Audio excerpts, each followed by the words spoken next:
How's it going, everybody? Back at it. This has been quite a fucking week. Holy shit. The midterms really did a number on my cognitive ability. I feel like we've reset. We're back in this.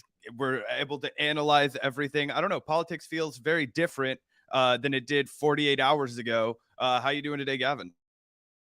Doing great, doing great. Yeah, we got a lot to break down today. We took a couple days off from podcasting. You guys might have been there as we did our midterm watch party. Had a lot of fun with the Vanguard community that night. And yeah, as you said, Zach, so much has happened. A complete kind of shift of a complete paradigm shift, definitely on the Republican Party side for sure, in the wake of those midterm results. So we're going to be breaking all that down and more on today's show. Thanks everyone so much for tuning in so far. Make sure to hit that like button if you are just tuning in. Great way to help us beat that algorithm, get some more comrades in the chat. So again, please hit that like button if you're just showing up. And also, we do like to start and end all of our live streams with a big shout out to our patron community. So while we wait for some more comrades to trickle in, did want to give a huge shout out to the patrons. Thank you guys so much for your support. The link's going to be found in the description. As always, if you enjoy our content and our perspective, then please do consider hitting up that link in the description, patreon.com/the Vanguard channel. We'd really appreciate the support, guys. Every single dollar really means a lot and makes the show possible. As I always say, we would not be able to do the show without the support of our patron community. So thank you guys so much, sincerely, for the support. And again, the link's going to be in the description. As always, patreon.com/the Vanguard channel. Slash the Vanguard, slashing it up. No, I'm kidding. But yeah, which one did you want to start off today? Do you want to talk a little bit about Donald Trump and the fucking absolute mauling that he's done since Ron DeSantis had a glorious evening and all of his candidates ate shit? Absolutely. Let's dive right into that one. Awesome. Well, I guess we can just kind of start with the obvious, right? If you weren't privy already to the massive mauling that Donald Trump began literally the night of the election, as soon as it started to look like it wasn't going to go his way. And really, as I imagine he was watching from Florida, just as the only place there was a crimson tide was Florida. We kind of talked about this with our buddy Tyrell the other day. Florida outperformed even the polling that showed that Ron DeSantis was going to win. I mean, he really ran away with it. And that did not sit well with the former president, who went on to, lambast DeSantis, tell him that he was only, Trump was basically responsible for all of his success, that he would have lost to Andrew Gillum without him. It was quite a wild, screed that he just kind of sent out to all of his his supporters. Let me see if I can't pull that up really quickly. Yeah, total insanity. So I'm going to be interested to see if the Republican Party actually does the wise thing and kind of realigns itself behind DeSantis instead of Trump, who has proven time and time again to be a massive liability when it comes to elections, not only himself, but his endorsed candidates doing really poorly as of late. So it's going to be interesting to see if the Republicans actually realign behind Ron DeSantis. But yeah, he put out this statement about DeSantis. He might have put out a different one that you were referencing, Zach, but this is one that he dropped yesterday, going completely postal on Ron DeSantis, saying News Corp, which is Fox, the Wall Street Journal, and the no longer great New York Post, is all in for Governor Ron DeSanctimonious, which he's decided is his official nickname for Ron DeSantis, Ron DeSanctimonious. It's a pretty clever one. I don't know if it's quite as catchy as Lion Ted or Little Marco, but it's definitely clever. It's definitely clever. Ron DeSanctimonious, an average Republican governor with great public relations who didn't have to close up his state, but did, unlike other Republican governors whose overall numbers for Republicans were just average, middle of the pack, including COVID, and who has the advantage of sunshine, where people from badly run states up north would go no matter who the governor was, just like I did. So before we get on to the next part of that statement, a few comments there. First of all, it's pretty funny that he's blaming Ron DeSantis's popularity, not on DeSantis's performance, but on the sunshine in Florida.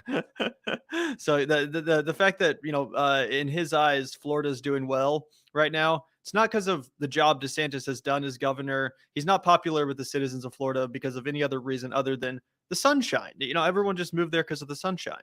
And that is fair. I would also like to move to Florida, at least during the winter, to avoid the brutal winter. I thought that was funny. Also, I think it's pretty funny that he's talking about how all of these right-wing outlets like Fox, Wall Street Journal, and the New York Post are all in for Governor Ron DeSantis, an average Republican governor, yada, yada, yada. And it's like, bro, the reason why right-wing media, and we're going to give more examples of this in a second, but the reason why right-wing media is lining up behind DeSantis instead of your ass is because you've proven time and time again, like I said, to be a massive liability for them electorally. Ultimately, as much as the Republican Party is a giant cult of personality based around Donald Trump, they do still care about winning. At least the media does. Maybe Trump's just most sycophantic supporters, all they care about is him, and they don't really care about other Republicans or the state of the Republican Party in general. But these right-wing media outlets, the New York Post, the Wall Street Journal, Fox News, they are actually invested in the Republicans' electoral victories. And Trump has presented to them time and time again proof that he can't deliver those victories. He won in 2016 against Hillary Clinton, but besides that, has been taking massive L's ever since. He lost to Joe Biden, a walking corpse, Sleepy Joe. And now almost all of his candidates, except for like a handful of them, have just been embarrassed in the midterm election. So these news organizations, these right-wing outlets, yeah, they want to win, bro. It's not, they don't like Ron DeSantis more than you for some, nefarious reason. They like him more because they think he has a better chance of winning. Yeah, I think even more so than it is that he has a better chance of winning is that more people are going to tune in to watch their shit if Ron DeSantis is running, because Donald Trump, he used to be the guy that got all the eyes on him, right? Like everybody would tune in and Fox News ratings would explode. All the News Corp ratings would explode. He was a massive boon to what was really a fledgling industry at that time. The cable news industry, just kind of like it is now. When Donald Trump burst onto the scene, he really gave them something that, fed them, that people were interested in. This was content that people actually wanted to see for the first time in a while. And so their audience ballooned, their numbers ballooned. But what happened to News Corp is that when Donald Trump decided to go down all the fucking rabid conspiracy theories, when he wouldn't take COVID seriously, and then when he straight up denied the election January 6th, he just kept moving the ball and isolating more and more and more of the Republican base and the people who would have casually watched Fox News, right? Like people like think of like my mom, who it's like, well, she'll watch Fox News, but she's not like a Trumper. And then like they get more and more into that like January 6th stuff that a lot of the like, middle America Republicans just aren't that into. It isolates their audience. And so that's why we saw Trump start, going over to like One America News Network and like all these like weird ones, because those were the only people that, could still maintain a profit level with this very concentrated Trump base. And let's not be overzealous here. Trump still has a base. He still has, millions of sycophantic followers. But the problem is that the Republican Party base used to be so much bigger than that. And what Fox News wants is they want to recapture that big audience that they were able to have of Republican voters. And a guy like Ron DeSantis, they're hoping can pick up the crazies that used to fucking, just slobber all over Donald Trump's knob, and the people who are, evangelicals or just middle America Christians, kind of like Republican conservative bread and butter, who have been basically marginalized and just will not participate in the absolute just craziness of what the Trump shit show has been. So I think it's just a business decision for them at the end of the day. We go with Ron DeSantis. We can sell him to more people. And that's going to be a big problem for Trump, because if there's more money to be made with one other guy, like, that's going to reverse every single asset and benefit that he had by controlling the media machine. If they just say, no, we're not going with you again, you've cost us too much money over the last 4 years, it's going to be hard for him to get that machine going again and win. Totally correct. And I think that's basically in line with exactly what I was saying. I think there's a pretty strong correlation between having a winning candidate and one that people are going to pay attention enough to tune in for, right? Like, I think we're both kind of saying the same thing to an extent. Sure. I just don't think that they give a fuck if they lose, as long as they can make their money. Right. But if they feel like they have a winning horse that people are excited about, more people will tune in. That's why they got behind Trump in 2016, consequences be damned, because he excited the Republican base and people were tuning in because they wanted to see him win. I would actually push back on that. I think a lot of the number of people that were that were tuning in for the Trump era were not doing it so much because they thought that he could win, but because he was such a spectacle. I certainly didn't think that Trump would win, and I think the prevailing wisdom from a lot of people back in 2016 was that he wouldn't win. But those people still watched. I know some people saw it ahead of time. I know you said that you thought Trump was going to win back in 2016, and people like Michael Moore said that they thought he was going to win. But I don't think that that's necessarily responsible for why so much media attention was on him, because you have to admit that there was a lot of hate watching of Donald Trump going on at that time. People who were just watching him because he was hilarious. That is definitely true. I think from the liberal side, from MSNBC and CNN and all these organizations, they gave him tons and tons of free media, and boosted his name recognition, and really, gave him just a ton of free media, right? But I do think that there was the Republican apparatuses, the right-wing media apparatuses, places like Fox News and all of these other commentators out here. I think they were pretty invested in him winning, and definitely saw that as a possibility, although potentially a long shot, potentially more so than DeSantis. So I will cede that point. And also, thank you so much, Ebel 1911. Really appreciate the $10 for super chat of the live stream. Thank you so much. Trump could really blow this whole thing up by referring to him as deep state DeSantis. I've actually seen a couple people suggesting that, and I won't deny it's a more catchy name than Ron DeSanctimonious. Ron DeSanctimonious is kind of funny, but it doesn't really roll off the tongue in the same way the deep state DeSantis does. So what do you think about that, Zach? Do you think that's a better moniker? Yeah, especially because I've never really considered Ron DeSantis to be like super sanctimonious, right? Like that's not the kind of energy I get from him. Like I'm not entirely sure why Donald Trump decided to call him that, other than the fact that he thinks it rolls off the tongue, like Crooked Hillary, or all these other ones like Sleepy Joe. Like they all made sense, and they were a little bit like, oh yeah, this guy's tired, or like that lady is crooked, or this dude is short, right? Like those things are all relevant. Like Ron DeSanctimonious, like I don't get it. Like what? Like Ron DeSantis isn't like one of those like super stodgy, like fucking like hoity-toity. Like that just seems like it would be a better shot at like a New York City liberal than somebody who's running with the reputation of being like the Florida like swashbuckler. Like I'm not as crazy as Trump, but I still like hate trans people in the BDS movement. You know what I mean? Yeah, absolutely. I totally agree. And the main criticism lobbed at DeSantis that I have seen from a lot of Trump fans, for example, Jackson Hinkle, who's now just a loud and proud MAGA movement Trump supporting lunatic. He's been using that same attack against DeSantis, saying like, well, Trump's the one that's going to stand up to the deep state. DeSantis is the deep state's bitch. That kind of rhetoric. So I think he might have a better time with that slogan. You might be onto something, Ebel. Really appreciate the $10. Also, thank you so much, Gamer with Opinions. Really appreciate the $10. I'm surprised that Jimmy Dore made no response after the piece that you showed the other day. He usually tends to go ballistic when that happens. Make me think there might be some truth to the sock puppet. Oh, there definitely is some truth to the sock puppet claims. In fact, he confirmed, I think it was on the Couch Potato podcast, where he confirmed that that was him. And he's not only said that, but he said that he has multiple other sock puppet accounts too, and that wasn't even the most embarrassing one. So you don't have to think some there might be some truth to it. There is some truth to it. He literally admitted that. And as for him going ballistic, I guess he decided it was too embarrassing for him to draw even more attention to it by going ballistic. So he just, let that admission slip again on the Couch Potato podcast.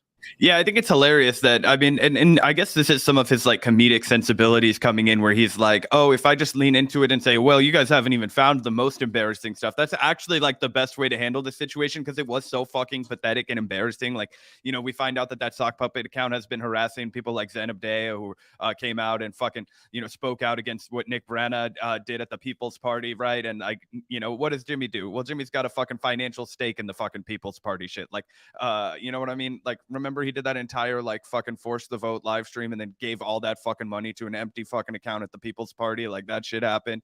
A bunch of fucking shit happened with Jimmy Dore. It was a whole financial apparatus to drive up more fucking clicks and views and subscribers for Jimmy Dore. That was all the People Party was ever going to be. And then he went and doubled down and made himself look like an absolute clown, defending himself and Nick Branagh from people with this sock puppet account. So I think he doesn't want to draw any more attention to that because it actually does make him look like a snake. It makes him look really fucking bad, way worse than he makes himself look in public a lot of the time. So, to his credit, he's smart enough to treat that one like Donald Trump did. Just roll right into it. Just get in the shit like the pig you are and fucking roughhouse around in it. Absolutely. Yeah.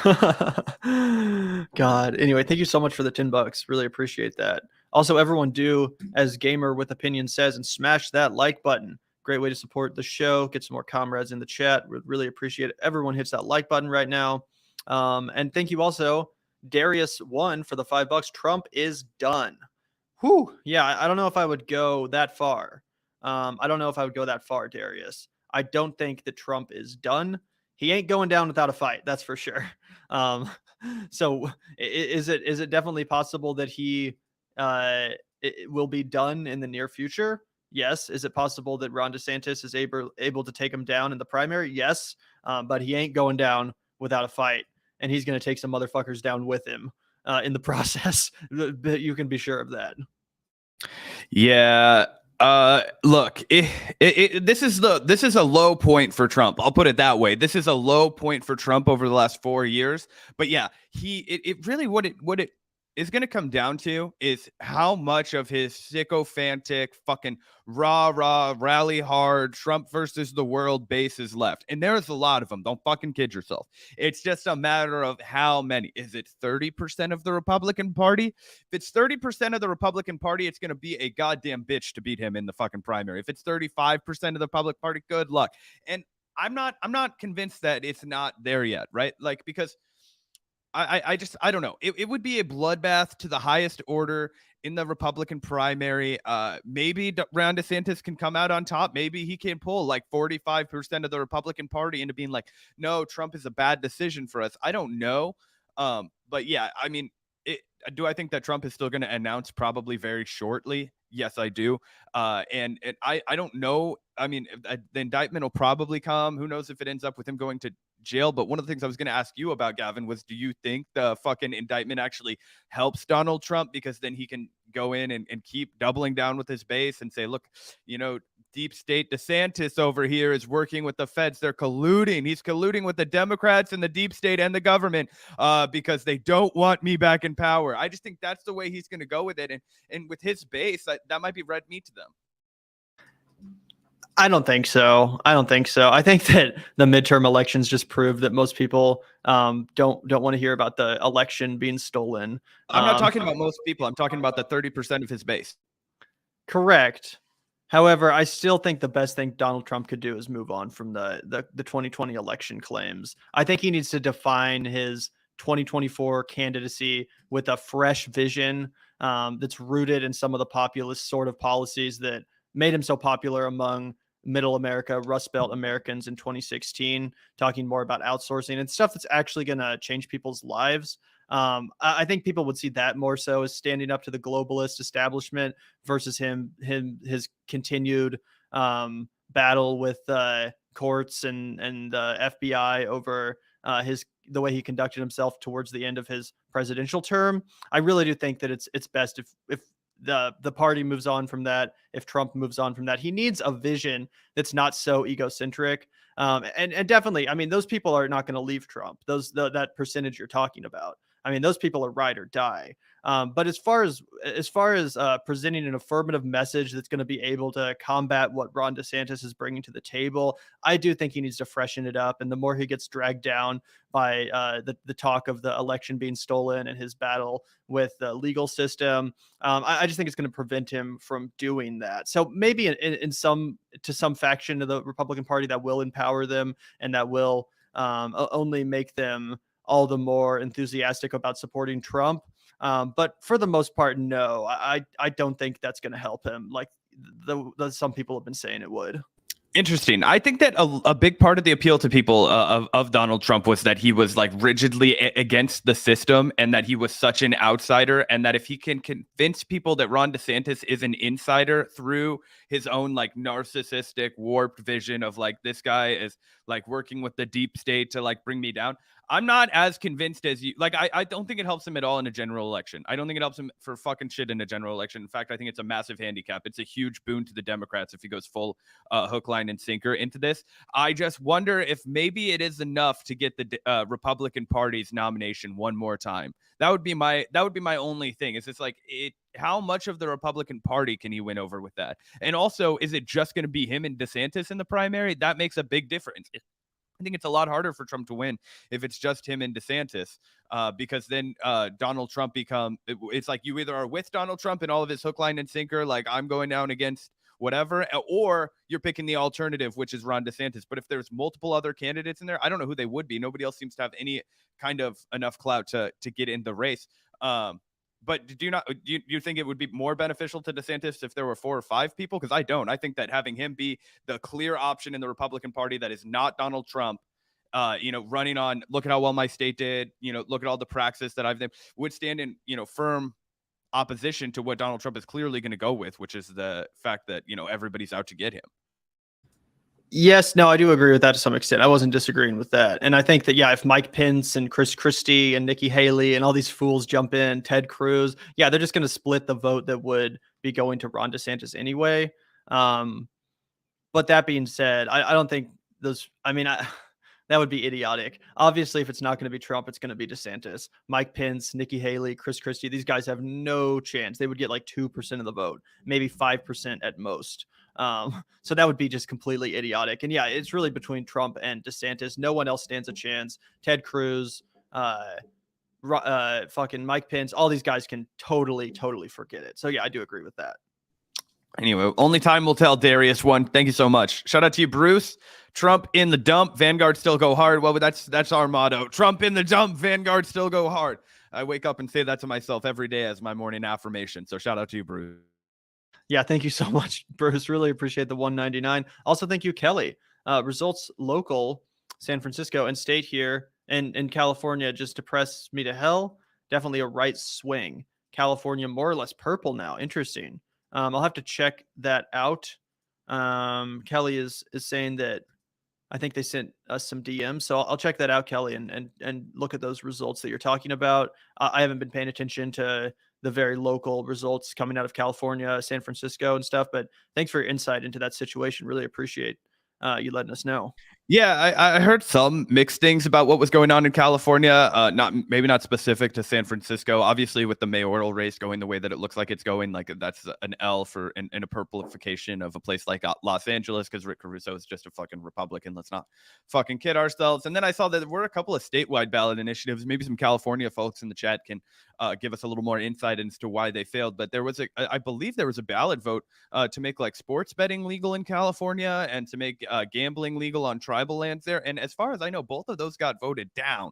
I am unpopular leftist opinion. I don't know. I'm pro gambling. I'm pro sports betting. I'm pro all of that shit from a freedom perspective. I get it. It's always vacuumed up by the corporation. So is everything else. Let's not make it illegal.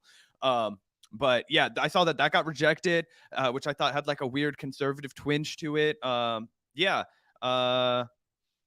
I wouldn't be surprised. There's a lot of people with a lot of money in California now, and they don't want to see poverty, and that's a big driver towards that rightward shift.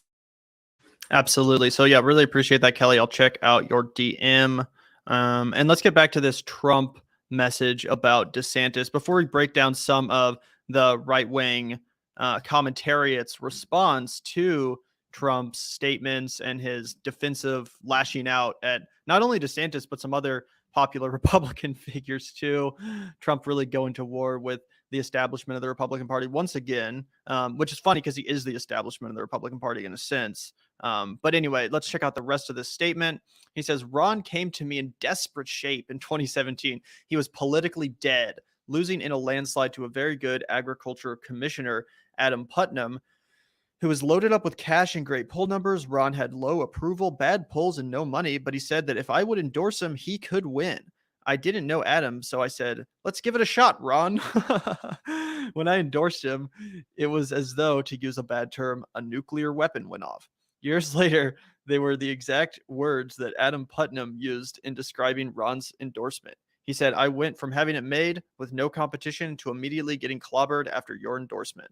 I then got run by the star of the Democratic Party, Andrew Gillum, who was later revealed to be a quote unquote crackhead by having 2 massive rallies with tens of thousands of people at each one. I also fixed his campaign, which had completely fallen apart. I was all in for Ron, and he beat Gillum. But after the race, when votes were being stolen by the corrupt election process in Broward County, and Ron was going down 10,000 votes a day, along with now Senator Rick Scott, I sent in the FBI and the U.S. attorneys, and the ballot theft immediately ended just prior to them running out of the votes necessary to win. I stopped his election from being stolen. So this is the classic Trump move. When he feels threatened, he comes in here and tries to take all the credit for this person's popularity and say, well, this guy, he'd be nothing if it weren't for me. You know what I'm saying? The Jimmy Dore move. Oh, I made those people. They would be nothing without me. So that's pretty funny. And also it's pretty funny that he's still using this line that, oh, if it weren't for my endorsement, then this person would be nothing. Meanwhile, what, 70-80% of the candidates he just endorsed got brutally defeated and humiliated in their midterms.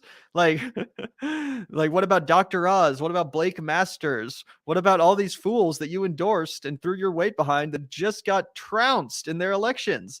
But in this case, your endorsement meant everything, and Ron DeSantis would be nothing without you. Which may be true. You know, on the margins, it's definitely possible that Ron DeSantis would have lost that race without Trump's endorsement. I'm not denying that. But it is kind of funny to go with that line right after 80% of your endorsed slate of candidates ate complete shit.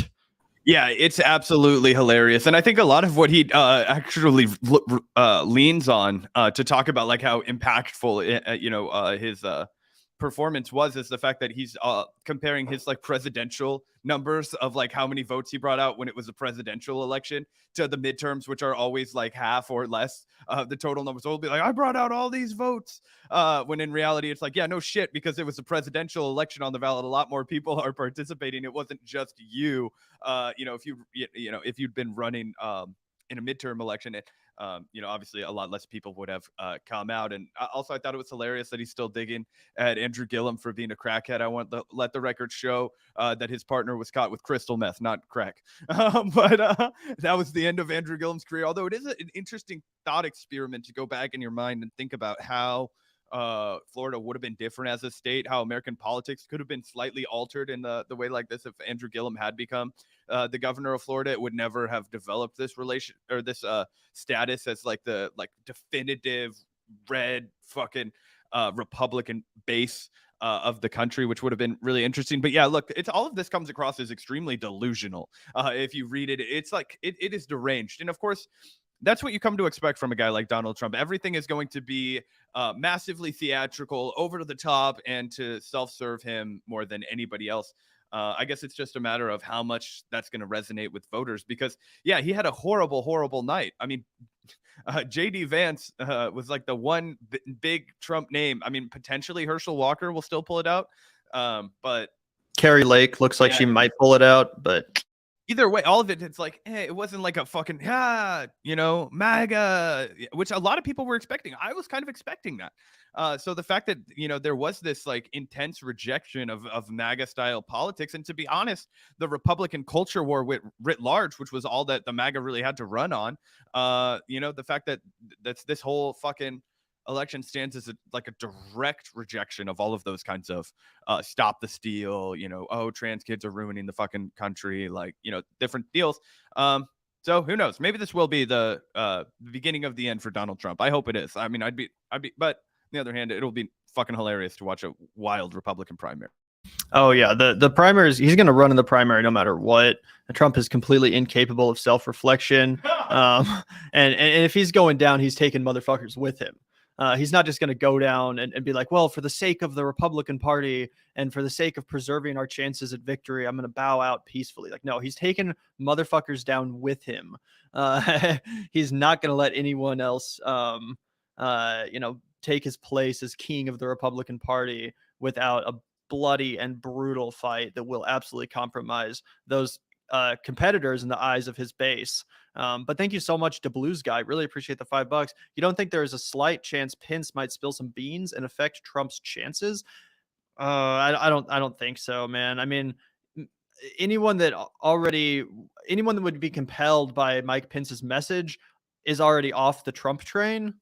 I don't think that there's anything Mike Pence could spill, any beans he could spill that would be so damning that would change the mind of people that were unmoved by what the January 6th commission told us or what Liz Cheney, added to the conversation. Like clearly those have been very ineffective at changing the minds of Trump's most ardent sycophants. And I doubt there's anything Pence could add to that conversation that would really chip off any more support from Trump. I mean, maybe it would help DeSantis potentially on the margins. But if Pence is running in the primary against Trump and DeSantis, then that's just going to split the anti-Trump vote within the Republican Party. So I don't really think so, to Blues Guy. Yeah, it's kind of like, what could he possibly say about Donald Trump that was going to change anybody's mind? Is it the fact that he hasn't paid taxes in fucking decades and that he's about to owe the city of New York a fucking $100 million and not be able to do business there? That's already public knowledge. The Access Hollywood tape at the fucking kickstart of his career. Oh, yeah, I grab him by the pussy. I don't ask. I just kissed. And if you're famous, they just let you do it. Yeah, we all remember that. Didn't fucking hold him back at all. I mean, nothing's been able to hold Donald Trump back. That was the whole mystique. That was the whole allure. He just charged right in. Did you say that? I say whatever I want. I say a lot of things. I say things that are so great that people love me and adore me. Like, that was how he responded to everything. And that was alluring and almost hypnotic, I think, to a lot of the people, to just watch him be able to masterfully navigate. Like any politician before 2016, that Access Hollywood tape crushes them. What did we talk about? What's his face? From the Bush era, he Howard, ruined his whole career, right? What the fuck was that guy's name? Anyway, politics used to be was it Howard Dean? I don't fucking know. Howard Dean. Yeah. Anyway, politics were so different now. And then you could be like, yeah, I grabbed people by the pussy. There's like 18 women that said I've sexually assaulted them. I used my campaign finance money to pay off this porn star. What the fuck could you say to the guy? He tried to steal an election. He fucking took a bunch of Saudi money and then opened up fucking hotels. Like, I mean, everything's out there. We already know. The problem is his base doesn't give a shit. It's just a matter of if that base of people who don't give a shit, it has shrunk since 2016, no doubt about it. It has shrunk. So how far has it shrunk? I think that will be the real and only testament of whether or not he's able to get through the Republican Party. Is it big enough that he still has a majority of the Republican Party on his side? I don't know. I'm starting to doubt it, but I don't fucking know. I don't want to underestimate Trump. You always underestimate Trump, and then the fucker catches you with your pants down. So I don't know. But shout out to you, Jonathan. Californian here. The gambling props had some nuance to them, in my opinion. I actually voted in favor of one, 26, and against the other, but I still feel like I could have done more research. That's totally fair. I think I listened to Kyle mention it briefly where they talked about how it was, like maybe it was going to be like a monopoly or something like stupid like that. Like I remember the first time there was a weed legalization on the ballot for medical. There was this stupid fucker named Brad Bradshaw that if you live in Kansas City, you've seen like 10 million signs for, where he's like an MD, JD, fucking, I don't know, all kinds of different fucking acolytes, doctor, right? All these things. And it was like he was going to be the only one that was going to have the license to sell legal medical marijuana in Kansas City. So obviously you want to reject that, even though you philosophically believe in, access to medical marijuana care. Yeah, I'm not sure what the nuances of it was. I happen to be a degenerate. I happen to believe in gambling as a human right. Okay. So yeah. Thanks so much for the super chat, Jonathan. Really interesting stuff. I'm not familiar enough with those measures to have an opinion on them. But I trust what you're saying is accurate. Also, thank you once again for the $4.99. California's full of NIMBYs. Clearly been paying attention to the Young Turks. You would know that to be true. In 2020, a prop guaranteeing certain employee benefits to gig workers failed handily. Yes, we covered that at the time. Was that Prop 22, correct? Yeah. We had on Vina Dubal to talk about that. That was really unfortunate. Huge crushing blow to the gig worker economy. Yeah, and also just a massive W for the fucking anti-democratic process of lobbying, right? Like the people of California voted to have those gig workers covered by employee benefits, to be treated not as like whatever I-9 contract workers, but as legitimate full-time employees because they were fulfilling a primary function. This is how the law was written. It was like if you're an employee that's performing a primary function of the business, you have to legally be qualified and so they were like, you have to do this now. And Uber and Postmates and Grubhub and all those fuckers were like, LOL, no, we don't.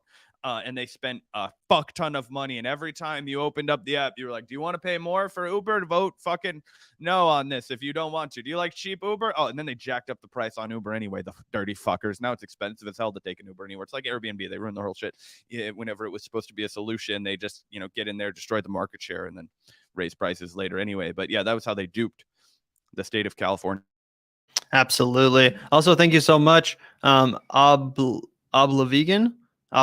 Really appreciate the $5, man. Dims ran a top cop against Rubio and lost. All local lefties, but one were elected in my Florida city. At least we have ballot initiatives, the Vegan Guard. Yeah, well, thank you so much for the $5.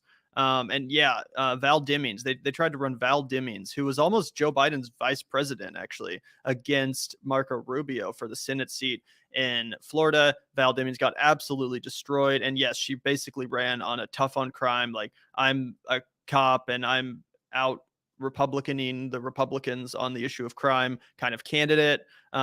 Terrible decision.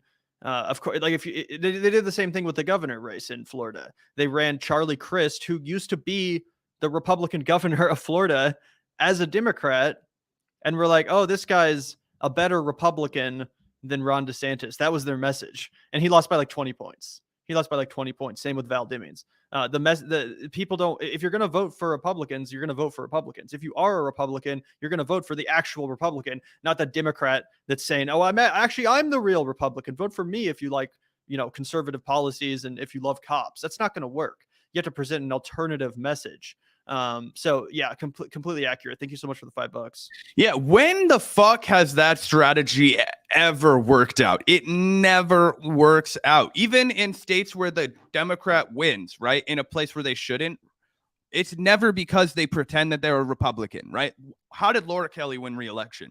She drew firm fucking separators between how she was going to, operate the state of Kansas and, oh, hey, do you remember when we let the Republicans be in charge of this state and the whole fucking state went bankrupt and it set off a chain reaction of shit for everybody here and everybody had a horrible economic time and the roads were terrible. And, oh, yeah, remember how the Republicans didn't give a goddamn about COVID and oh, remember how I got rid of taxes for groceries, like helping working families and that kind of thing was her message. And she was able to win re-election in an unfavorable, battleground race. Like, she had the incumbency bias, but it's always tough to be the freaking Democratic governor of, Kansas. So anyway, I just think that you have to present your own vision for the Democratic Party if you want to distinguish yourself from the Republican. And yeah, every single time they just try and do that horse shit where it's like, we're the real Republicans, like, the never Trump Democrats, right? Like, it's so stupid and it fails miserably every time and they face plant and they get embarrassed because why the fuck would if I lived in Florida, I'm telling you right now, I'm not voting for either of the guys that were up for governor because I'm a leftist. Fuck yourself, dude. I'm not fuck you. I didn't even vote for Trudy Bush Valentine. Okay. So I think that's the thought process of a lot of people who would have maybe been swayed to vote for somebody who was at least like a reasonable Democrat, like a competent Democrat. Correct. Thank you so much, Oblavegan. Really appreciate that. And yeah, I wanted to talk a little bit about some of the reactions from the Republican conservative commentariat to Trump going postal on Ron DeSantis, who's, of course, such a rising star in the Republican Party, especially among a lot of the more elite commentators. So here's Tim Pool saying Trump crying about DeSantis right now on Truth Social makes him look weak AF. And of course, Tim Pool has been one of Trump's biggest cheerleaders, famously said that Trump was going to win 48 out of 50 states in 2020. And he's like, this is not a good look, bro. Like, the base actually likes DeSantis. They don't view him as one of these like Ted Cruz or Marco Rubio types.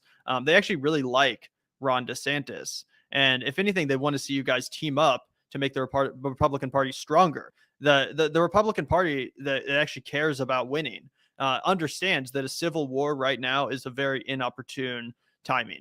A civil war playing out right now in the Republican Party to this degree is inopportune timing. They need to be united. And Trump deciding to go to war with Ron DeSantis and his ilk right before, the shit's about to get serious is not a good idea. And I think that Tim Pool and a lot of other Republican commentators realize that, again, they want to win. And if it means that DeSantis will be their nominee instead of Trump, they don't really care. There is a significant portion of the base that is sycophantic and ride or die Donald Trump, and they don't like Ron DeSantis. They think he's deep state DeSantis and all that stuff. But then you got guys like Tim Pool over here that are looking at this situation. They do say, hey, we want to win. We actually are invested in Republican victories electorally. And DeSantis seems to be the better bet for that right now. He definitely is, in my opinion.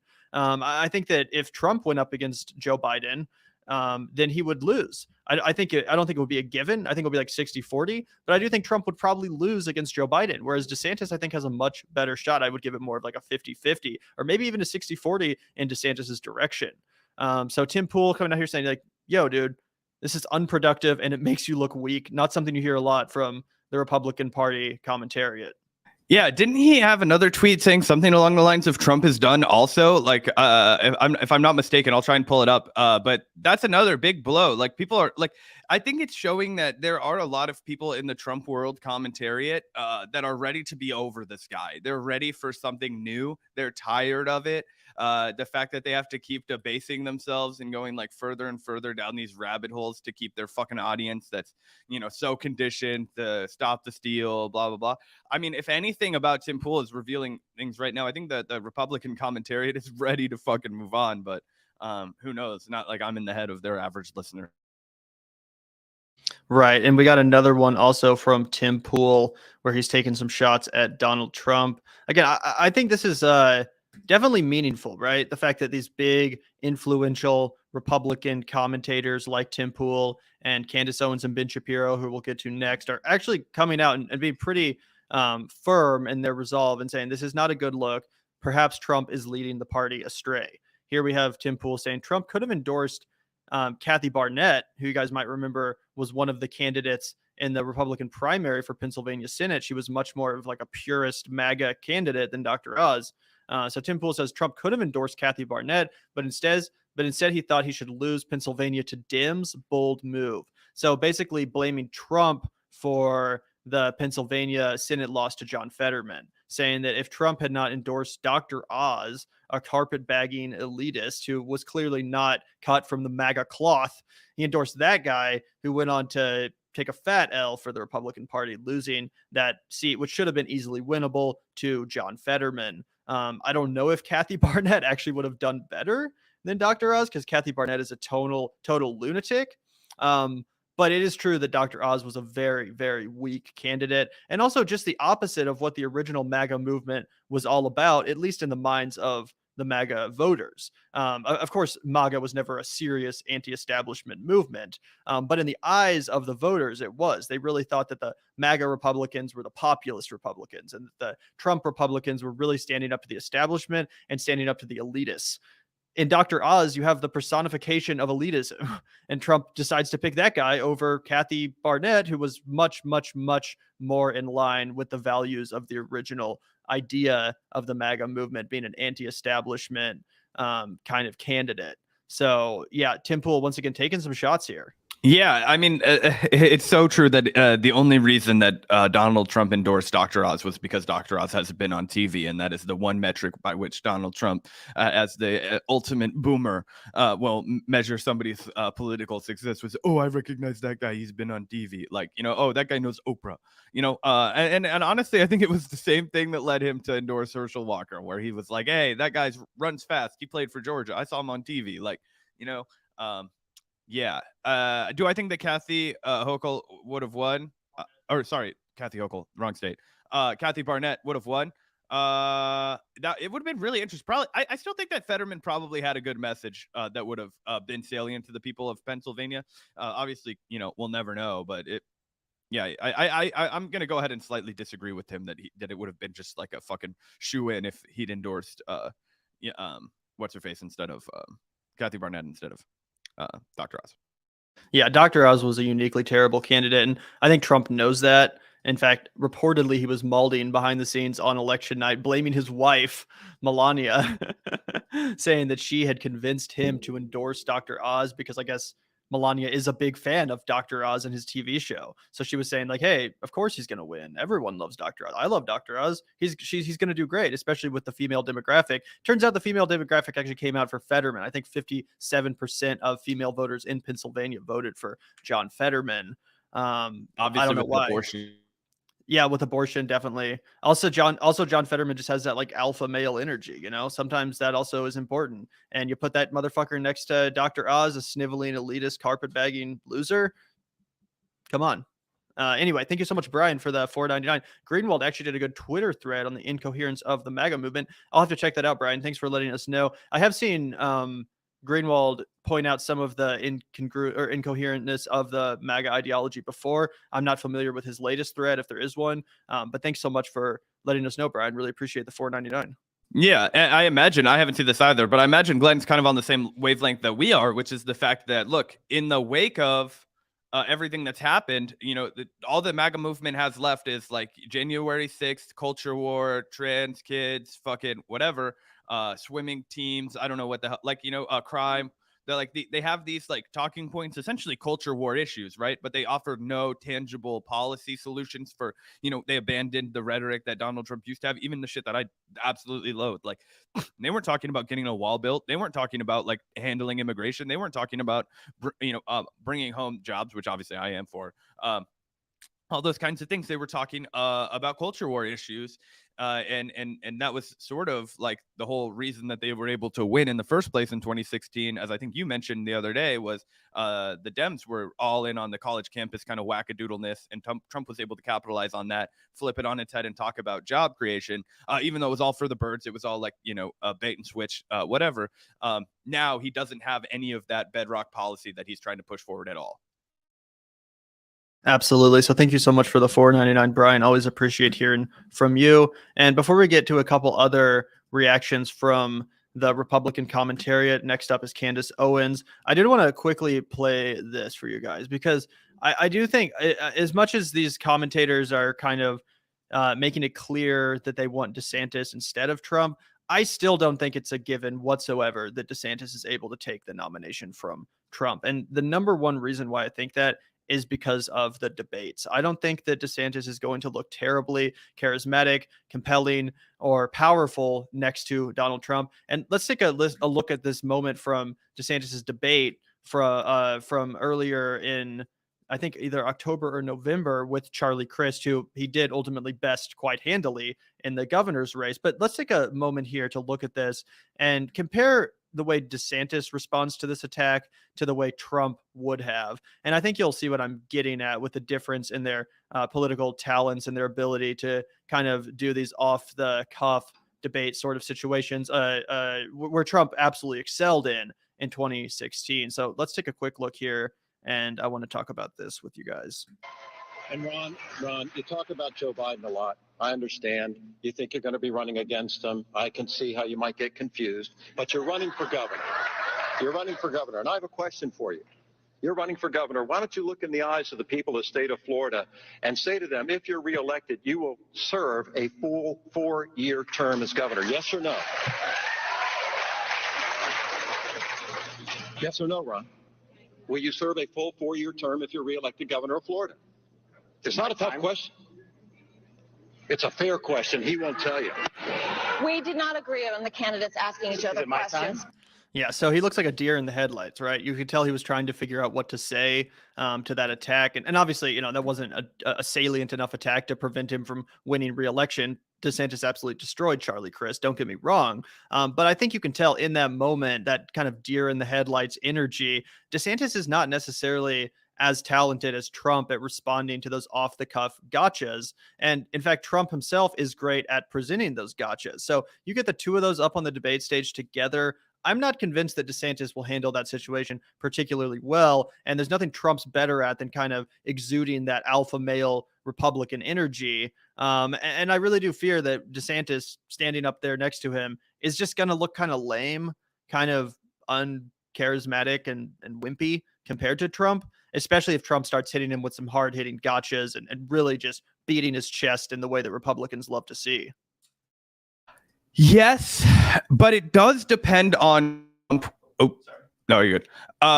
It does depend on which Donald Trump we see. I think that you and I would both admit that the Donald Trump that debated Hillary Clinton in 2016 was not the same Donald Trump that showed up to debate Joe Biden in 2020. In fact, I think we actually went live and reacted to one of those debate performances where we were talking about how obvious it was that Donald Trump had a marked step down in his debate performances in 2020 than he had from 2016. So if it's 2016 Donald Trump that goes up against Ron DeSantis, then 100% I'm with you. Then he will wipe the fucking floor with that guy because, deer in the headlights all the way. He had absolutely nothing. And the fact that he just kept letting himself get hammered without taking control of the conversation and projecting strength, horrible, and would have been just chewed up and spat out by 2016 Donald Trump and probably 2020 Donald Trump too. I just remember Donald Trump being very incoherent, very whiny, and not direct. He sounded a lot more childish on the debate stage in 2020. Then I remember him coming across as in 2016. So if he's able to get his fucking amphetamine dose correct, and he can wire up and go out there and just like bark and at Ron DeSantis, then I think that's definitely the case. But I think that one of the things that'll be critical for Donald Trump in winning people back over is how he handles himself in those debates, because that was one of the biggest assets to him in 2016, and I think did hurt him in 2020.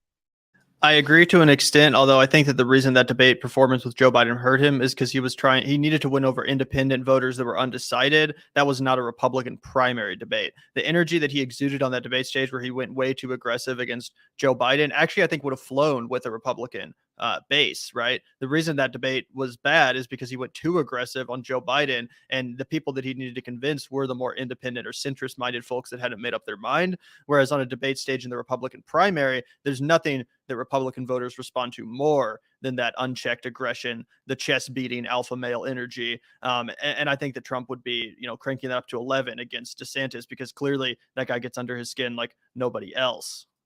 Yeah, that's definitely possible. Although, I mean, he won in 2016 and he fucking just savaged Hillary Clinton on the debate stage, right? He had fucking Monica Lewinsky sitting in the front row. I mean, he went full on savage. So I also think it might have something to do with the fact, like, how much do the Republican parties want that Donald Trump savagery, and how much do they want the new fucking face of the party to be Ron DeSantis? I don't know. All these kinds of questions, I think, will be answered throughout the primary process. We'll figure it out. But I don't know. I feel like a lot of it's still really up in the air.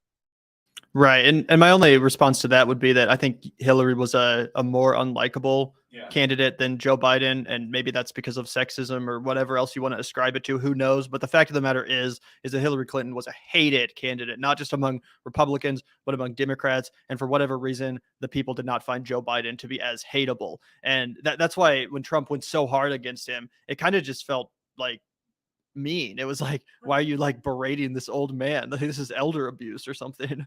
People were like, bro, chill. Like that's Joe Biden. That's the ice cream loving vice president of Barack Obama, not the personification of corruption that is Hillary Clinton. Again, you could ascribe that to what you could say that's fair, unfair, sexist, whatever. I do think that optically though made a big difference in the way he approached Joe Biden versus the way he approached Hillary Clinton. And again, in a Republican debate or a Republican primary, I do think that voters will reward that kind of behavior. And if Trump out alphas Ron DeSantis, that may be all that matters. That's true. Time will tell. Time will tell on that one. Shout out to Jonathan. I also had to eat my words after that debate. I've got to eat my words after a debate saying Fetterman was done for. Have some crudité and tequila on me, guys. Yeah, look, man, it was a bad debate. It was a bad debate, and he pissed me off during that debate, too. I'll be honest with you.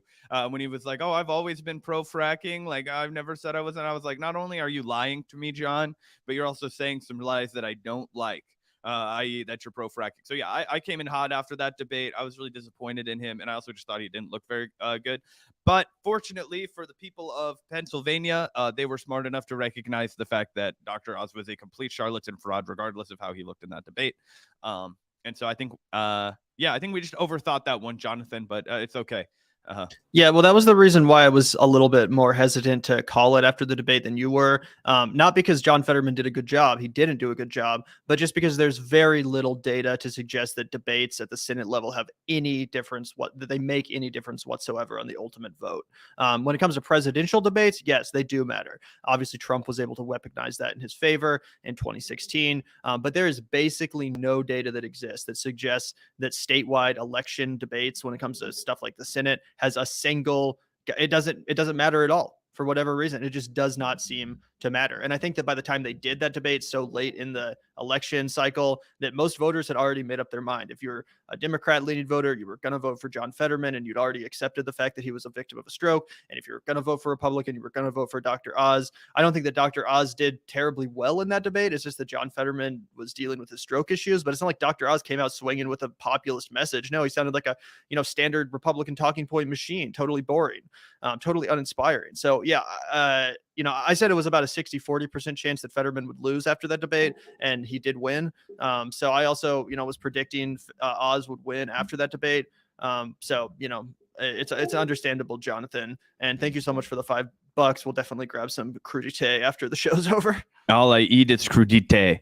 Yeah. Shout out to you, Jonathan. And yeah, sorry, Brian, I fucked that up. That would make sense that it wasn't Monica Lewinsky, that it was one of the other ladies that I do not know the name of. For the record, Zach, Monica Lewinsky wasn't at the 2016 debate. It was other women Bill Clinton assaulted. So yeah, my bad. Not the most famous victim of Bill Clinton's sexual advances, but enough to make the point stick. Sorry about that, Brian. Thanks for correcting me. Yeah, thank you so much, Brian. I think it was like Jennifer Flowers was her name or something, and a couple others potentially. But yeah, that was a pretty vicious move on Trump's part. Hillary was really just the perfect candidate for Trump to run against. That's the thing. People act like Trump is like unbeatable. But the reality is he's never fucking won an election. He didn't even win the popular vote in 2016. He lost to Joe Biden. He barely beat Hillary Clinton and didn't even win the popular vote. Even though she was the most beatable candidate ever after 8 years of Democratic rule, the pendulum was obviously going to swing back in the direction of the Republican Party. Anyone could have beat Hillary Clinton. The fact that Trump barely squeaked it out and lost the popular vote in the process, it just discredits this notion that he's unbeatable and that he's like, this ultra, weapon of the Republican Party. Like, no, he's incredibly vulnerable. He presents massive liabilities to the Republican Party at every level of government, including the presidency, which he's already lost once to a walking corpse, sleepy Joe Biden. So anyway, thank you so much for the $4.99. And also thank you, Brian, for the $4.99. The question is whether big Republican donors will get behind DeSantis. He needs some serious financial firepower to overcome Trump. I think that he will get some serious financial firepower. I think that there's no one more so than the Republican donors that wants Trump gone. They think Trump's embarrassing. They think it's far time that the Republican Party moves beyond the election conspiracies. And I think that they would more than welcome DeSantis taking the reins of the Republican Party. We'll see if they're able to succeed. They were not able to succeed in 2016. You'll remember all the Republican elites and donors came out and tried to stop Trump. It was unsuccessful. But I think they have a much better shot with DeSantis than they did with fucking what was that guy's name? Not Ted Cruz, but the one that came in third, the governor of Ohio. Why am I? Well, now I'm only thinking Tim Ryan because of fucking Ohio. What was his name? What was the name of the guy that came in third place? God damn it. Anyway, you know what I'm saying. Yeah. You know what I'm saying. Why is it not coming up? Yeah, anyway, thank you so much, Brian. Really, really appreciate the $4.99, bro. Kasich, John Kasich. Oh, John Kasich. Yeah, that guy was so lame. Oh, God. Bringing back the memories. But yeah, thank you so much, Brian. Really appreciate that. What do you think, Zach? Do you think that the donors are going to get behind DeSantis, or do you think they're going to stay with Trump? Oh, dude, any fucking advertiser with a lick of sense is going to get behind Ron DeSantis, because what will he do if he gets into office? He will cut their taxes and he will do all of their corporate bidding. This is how you know that there's absolutely not an ounce of legitimate populism in the bones of Ron DeSantis. He'll fucking open up the coffers to all these corporations and ride right into I mean, maybe he won't ride into the election, but he'll certainly ride into the Republican primary fully well financed. And I think that everybody, that got behind things like the Lincoln Project, like we already saw the Lincoln Project out here trying to support Ron DeSantis in the, versus Donald Trump. They put out that little clip that was going around.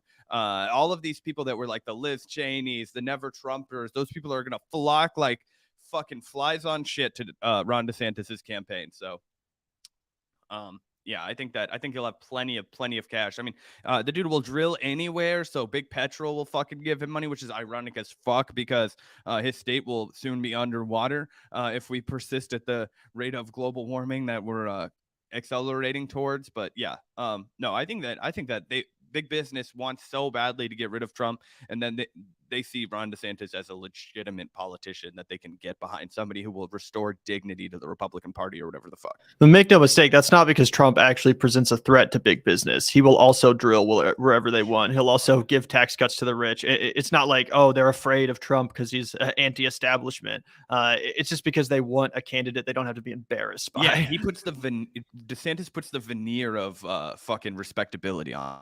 Right, but Trump supporters will absolutely distort that fact and pervert it in order to make you think that they're afraid of Trump, like he's threatening the global order and all this crap. He's threatening the globalist elites, the cabal of globalist elites, all that crap. So thank you so much, Brian. Also, thank you, Mike H, for the $2. Appears Boebert is going to win her seat. I'm sad. Yeah, what a bummer, man. For a second there, we had real hope. That was a beautiful couple hours of it thinking that Boebert was going down. That would have been such a trophy to take her down. But unfortunately, it looks like she will remain in the halls of Congress. What a disgrace. Yeah. Oof. Thought we were going to have a little bit of a W for that one, but apparently not. The people of Colorado let us down. I'm sorry. Yeah, unfortunately. Imagine being that guy that came so close to, like, within hundreds of votes. Like, I'd just be beating my head against the wall. Like, whoa, fuck, I came so close. Anyway, I'm sure he's a lame neoliberal himself. Who cares about that guy? But it does suck that she came so close to going down. Thank you, Mike. Thank you also, Alex, for the $4.99. DeSantis is worse than Trump. It depends on what arena you're talking in. I don't think that DeSantis would try to like fucking subvert the democratic will of a general election. Like if he lost, I think he'd probably step down, unlike Trump. But in every other arena, yeah, he's just as bad, if not worse, just because he's more effective than Trump. Trump is so incompetent. That's like the most defining feature of Trump's presidency, of his governance in general, of his ability to lead the Republican Party to future electoral victories. Incompetence. And you can't say that about DeSantis. And Florida is proof of that. What just happened in Florida is absolutely proof of the fact that for as evil as he is, DeSantis is very competent. And for that reason alone, you may be totally correct that he is worse than Trump, just with a slight caveat that he probably wouldn't try to steal the election. Yeah, and I think that just comes down to competence, right? Ron DeSantis knows that he's not going to be able to steal a fucking election, and so he's not going to try because it's just going to tarnish his entire political reputation. It's going to, make it awkward when he goes out and wants to, do all that like pomp and circumstance around like being a respectable defender of the American Constitution, all the kind of shit. He couldn't go out and play that card. He's also been in the military. We actually have had that conversation in the past about how he's just a little too by the book to do some of the most crazy shit that Donald Trump tried to do. But yeah, I would argue for sure he would be more effective than Donald Trump in power. I think he would certainly be able to wield and manipulate the halls of Congress in a way that Donald Trump just couldn't. I don't think, I mean, maybe not, but I just think that there's a chance that he's smarter, or that he's smart enough to actually pass some things that are really detrimental. I mean, Donald Trump was not good at being president. Okay, he passed one massive tax cut for the rich. Remember when the entire conversation of the Republican Party was repeal and replace Obamacare? He fucked that up because he stuck a thorn in John McCain's side, and he decided that he was going to, stand in the way of that. And John McCain's no fucking hero, but he hated Donald Trump, so he decided to, make life harder for him. John McCain is not going to treat Ron DeSantis like that, even though obviously he's dead. But that wouldn't have happened under a DeSantis presidency. I think that they maybe would have been able to repeal Obamacare under a guy like DeSantis. I mean, I just don't know. It would have been very different. Maybe Ron DeSantis doesn't try and fucking assassinate Qasem Soleimani extrajudicially, though. Maybe he will. I don't fucking know. True, although I think Brian does make a good point. That DeSantis is a hardcore neocon in foreign policy. He will support right-wing coups in Latin America. That is absolutely correct, Brian. Not that Trump was good on foreign policy, but you are right that DeSantis kind of channels that classic like George Bush era neocon a little bit more than Trump, where Trump actually did push back on some of the orthodoxy of the neoconservative foreign policy. And that is part of the reason why he was successful in 2016, much like the fact that he bucked Republican orthodoxy on trade deals and outsourcing. Again, all in rhetoric. He didn't actually do shit about it. But yeah, he had more populist instincts in that regard. And I do think that helped carry him to victory in 2016. And DeSantis just doesn't really have that strain to him. He's just a classic Republican in the area of foreign policy. Yeah, 100%. And I mean, it's not like Donald Trump did a ton to stand in the way of the United States machine of terror in Latin America. But I do agree with you, Brian, that this guy will have a lot more, just savviness. He'll just be able to do horrible things without it getting as much scrutiny as Donald Trump did, because people would scrutinize anything Donald Trump did just because Trump was doing it. Whereas I think that DeSantis would be able to this is the president being the president. In a way, honestly, that Obama was able to do a bunch of horrible fucking shit and get away with it because everybody was like, oh, he's just keeping us safe. It's the president being the president. You can't have that shit, because that just means we're imposing our fucking terror in the fringes, or just out of sight, out of mind. 100%. Thank you also, Alex Kahn, for the 499. Also, go see Till. It's actually a great historical movie. One of my favorite films of the year. I heard that Till is really good, Alex. I haven't had the chance to check it out yet. I'm usually not a big fan of like Oscar season historical biopics. It's not my preferred genre of film, but I have heard a lot of good things about the movie Till. So thank you for the recommendation, Alex, and I'll definitely check that out if I get around to it. Yeah, for me, it's going to be hard as fuck to just get myself in the mood to go watch a movie where I'm going to have to watch like an 11-year-old boy be brutalized to all fuck. But I do understand that that's probably like an important piece of his history that, we should watch unfold on film. So, I'm glad that you've really enjoyed that. And I'll probably get around to making sure I see it before the Academy season goes down, because that does seem like it might be the kind of film that gets Oscar buzz. Yeah, I don't know if they actually explicitly show the lynching happening in the film. I think it's more about like the legal case that ensued afterwards of Emmett Till's mother trying to, get justice for her son. I think that's what it's about. I don't think it actually like is about the act itself. So yeah, that would obviously be, really hard to watch. But either way, I'm sure the movie is hard to watch since it deals with those themes. But either way, thank you so much, Alex. Really appreciate the $4.99. I've heard the film is great. Thank you also, Mike H, for the $5. Ben Shapiro is more critical of the GOP more than Glenn Greenwald, Jimmy Dore, and Tulsi now. What a goofy time to be alive. Well, Tulsi is literally just a Republican cheerleader. She has no criticisms to offer of the GOP. All she does is lick their boots and, try to elect them. And as for Ben Shapiro, I don't watch a ton of Ben Shapiro, so we're going to react to a little bit of Ben Shapiro here in a second. I think he's been more critical of Trump because he is one of those more like elitist minded Republicans who really just wants to have like a respectable candidate and one that can win. So for that reason, he has been taking some shots at Donald Trump, and I think he definitely prefers Ron DeSantis. In fact, I know that for a fact. Ben Shapiro has always been a little bit reticent to, fully support Donald Trump, and I think he definitely sees blood in the water and wants to take down Trump on behalf of Ron DeSantis, who he views as a much more acceptable candidate, and also one that just presents so much less of an electoral liability for the Republican Party. But yeah, thank you so much, Mike. Yeah, look, I mean, I would totally agree with Gavin. I've seen Ben Shapiro be critical of Donald Trump. In fact, he didn't support Donald Trump in 2016. Actually, he straight up was like, I didn't think he was going to govern like a conservative. I didn't vote for. And then in 2020, of all times, he was like, he actually did govern like a conservative. So I'm going to endorse him in 2020. So yeah, I think that Ben Shapiro is really married to the I don't know, the pageantry of like fucking GOP politics. Like he wants it to look a certain way and have people behave a certain way.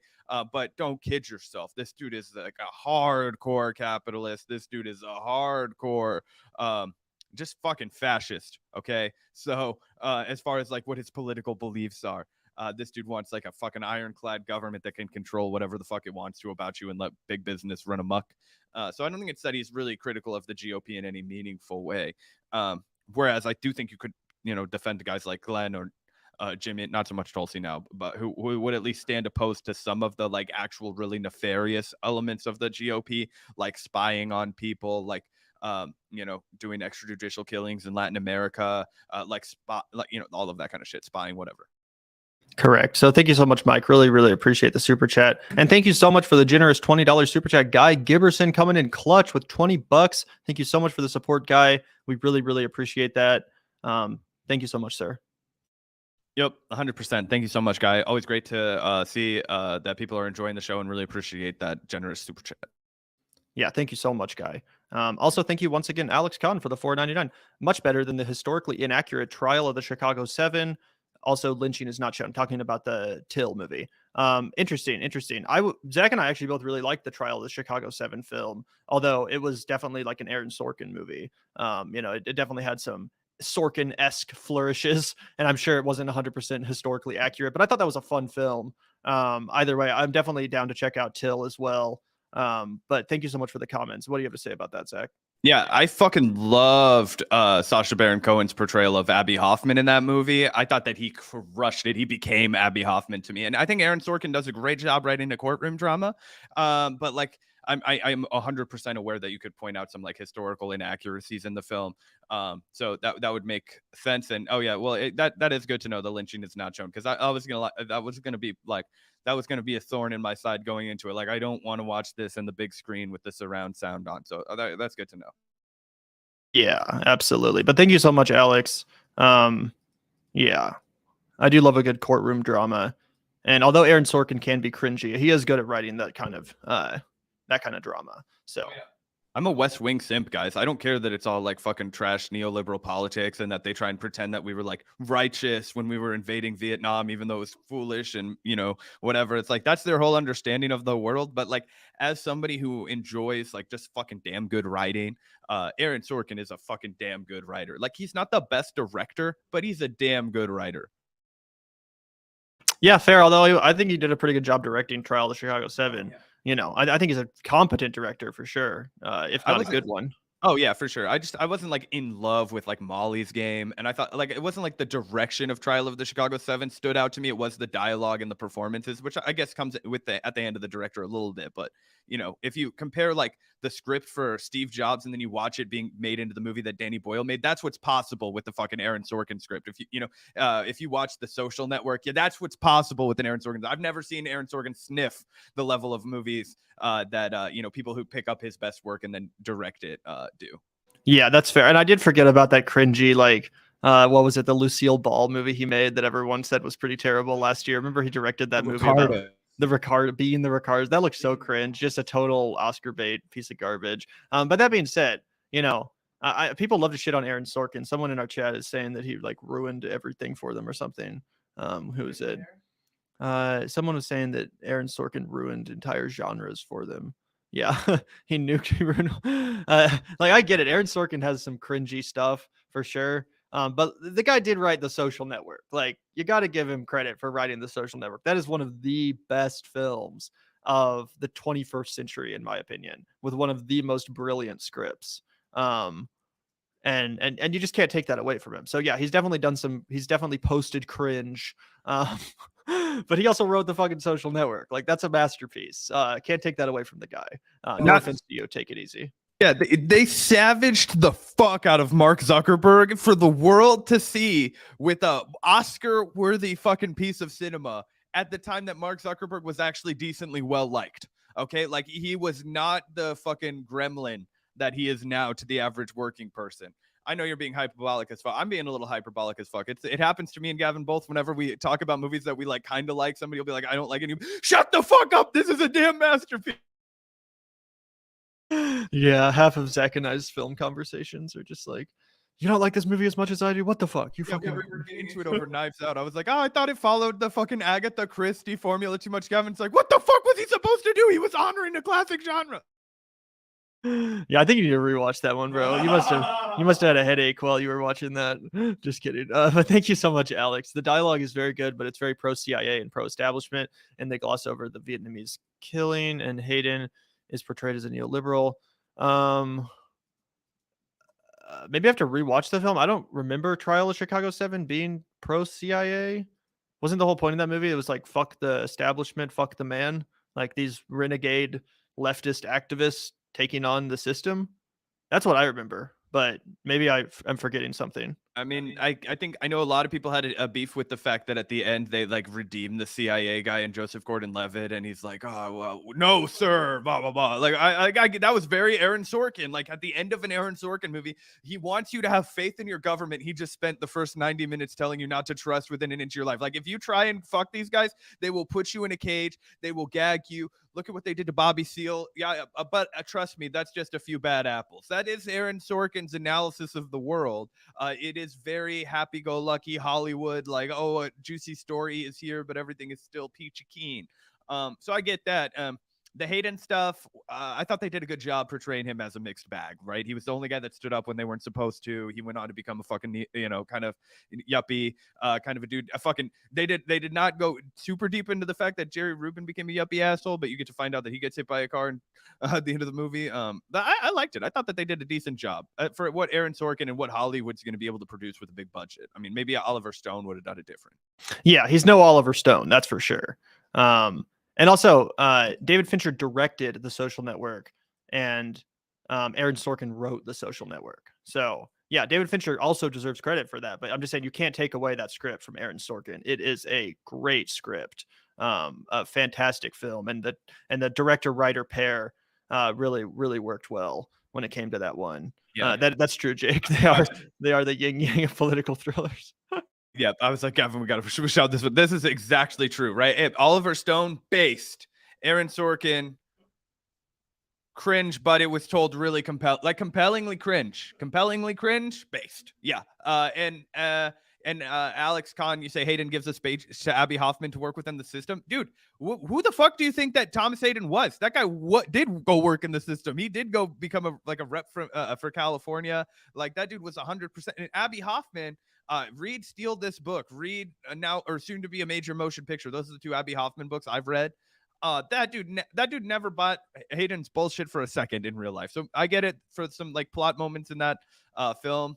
But that was a very real dynamic between the two of them. Abby was a work outside the system guy, 100% through and through. Abby Hoffman literally had to live underground during the late 70s as he was in the 80s as he was hiding away from the Reagan government because they were trying to get him on like a bunch of like fucking drug charges to put him away for life because of his activism and shit like that. So anyway, no, I totally agree with that. And yeah, I mean, that is what happened between those two guys, right? Like Hayden and Hoffman, like they had that tension because one of them was more of like a revolutionary and one of them was more of like a reformist. And that was my favorite thing about the Trial of Chicago 7, the film, is that it had a lot of commentary about those conversations that do happen to this day within leftist movements, the revolution versus reform debate.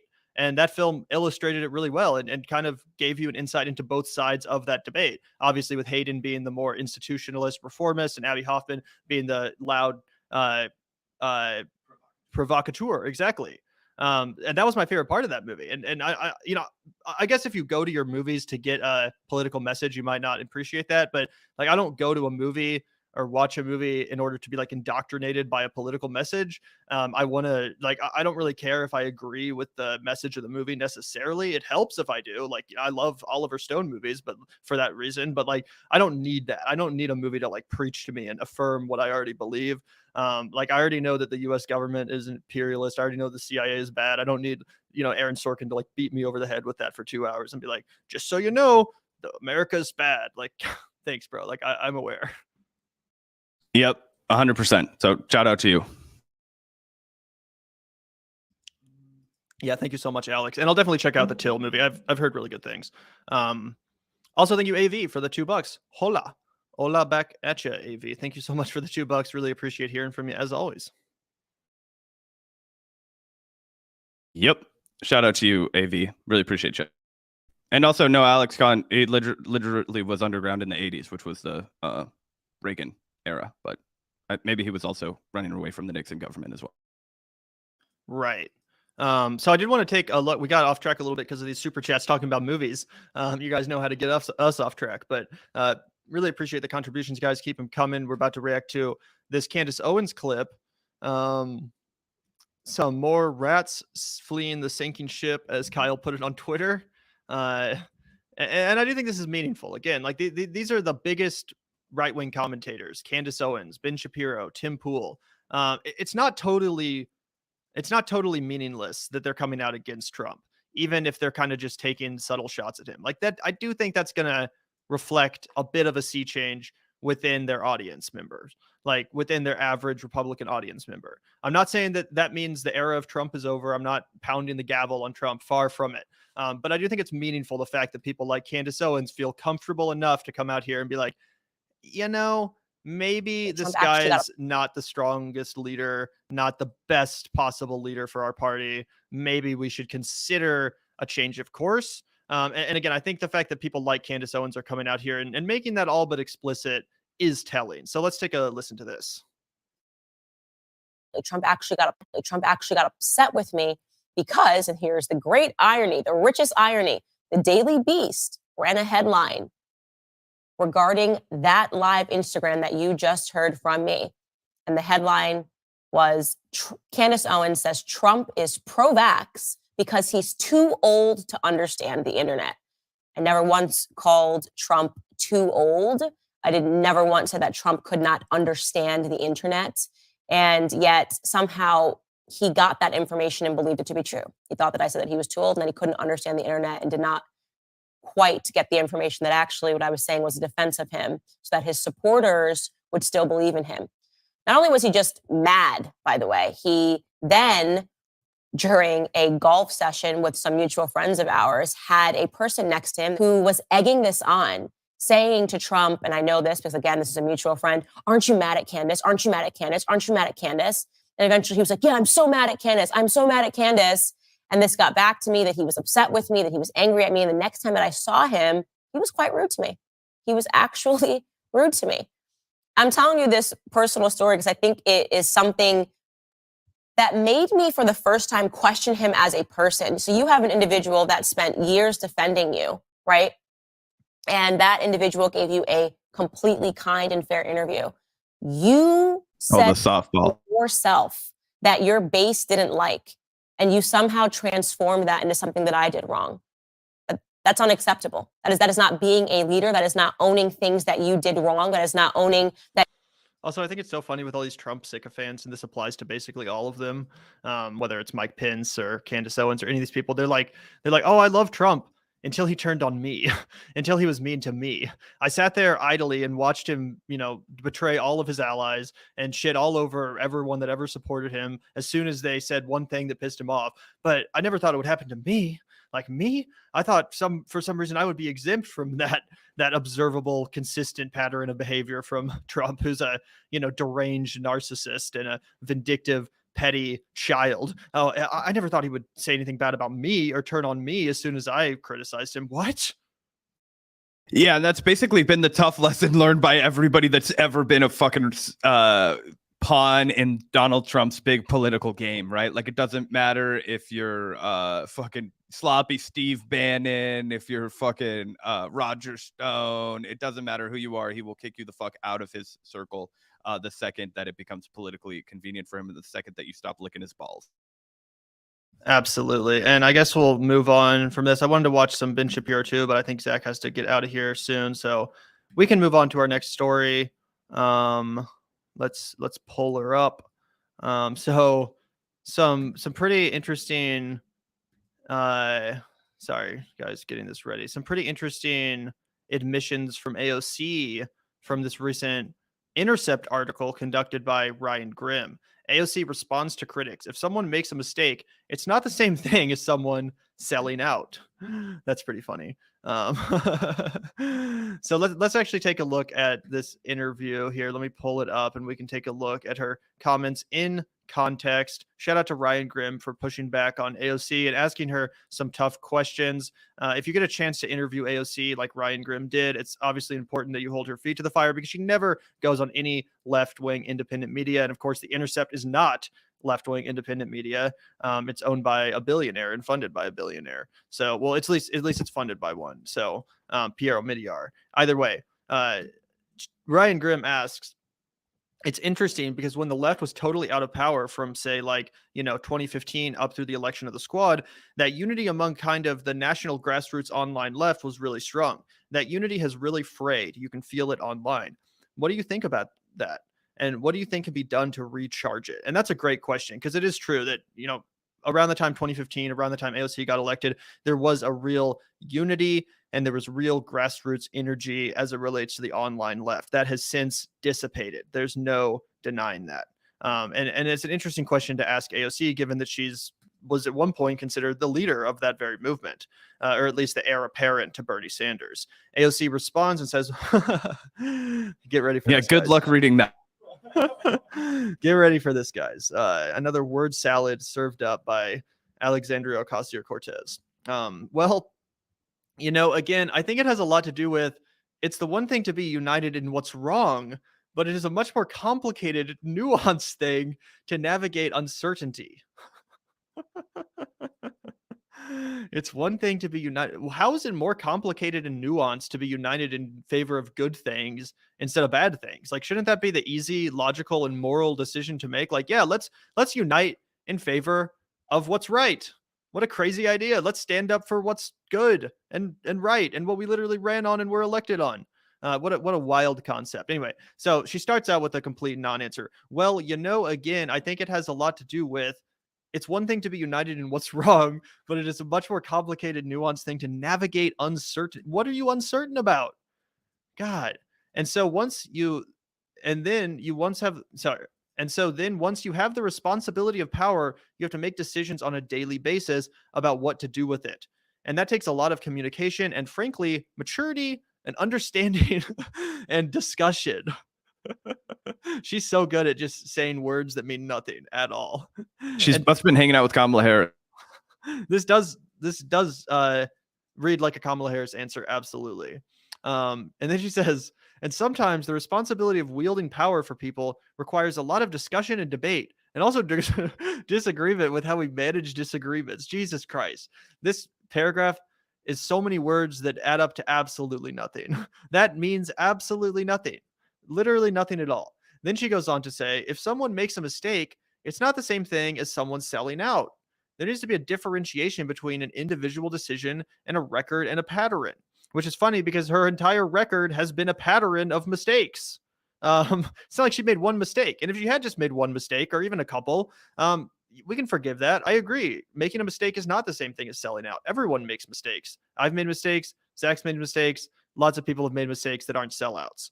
So no one's accusing you of, oh, you made one mistake and therefore you're a sellout. The problem is, as you said, it's about your record and it's about patterns of behavior. And unfortunately, based on the promises that you made, not unreasonable expectations that someone else came up with or crafted for you, but the expectations you set by running on specific issues, specific goals, and specific strategies, yeah, the record would reflect a pattern of mistakes.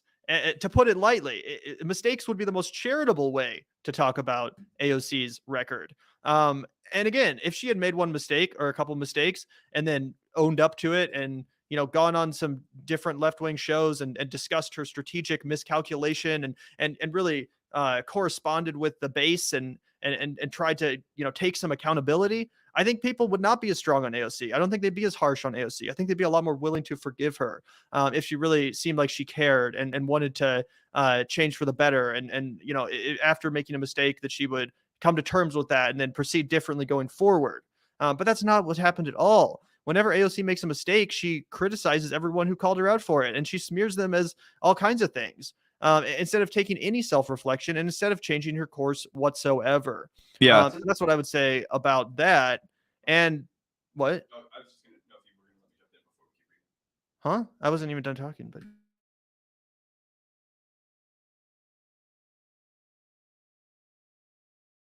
Oh, I was just going to add that, if you look at this, like, kind of entire screed that she's going out, it sounds like she's just fulfilling her entire neoliberalification, right? What is the most successful trademark of any of the major politicians in this country? Kamala Harris, Barack Obama, although Barack Obama did a better job of disguising it than the people that I'm about to list. It's just a way of going out there, being very performative, saying things like, X, Y, and Z, be kind, like, oh, we need to work together. It's actually harder to be a Democrat than to be a Republican because the Republicans are all just like stooges, right? I don't know. I just think this is the continuation of that swamp monsterification that we always see. It's like, how do you get better at saying nothing, even when you're talking to somebody that's supposed to be your like number one ally? Ryan Grimm here at the Intercept. Right. Also, thank you so much for the super chat. I don't want to miss it.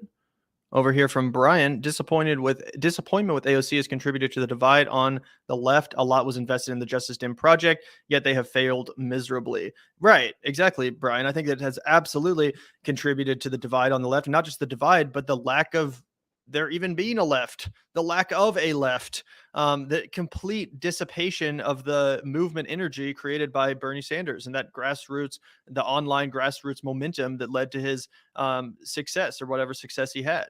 I think the fact that AOC and the rest of the progressives in Congress have let us down, I think that absolutely has a lot to do with the fact that there has been a dissolution of that energy, and the fact that people don't feel as fired up and they don't feel as optimistic as they did, because they did work hard and they did spend time and money getting these Congress members elected, only for them to turn around and, as I say, sell us out. If you want to be more charitable, I guess make mistakes. But yeah, you're totally right, Brian.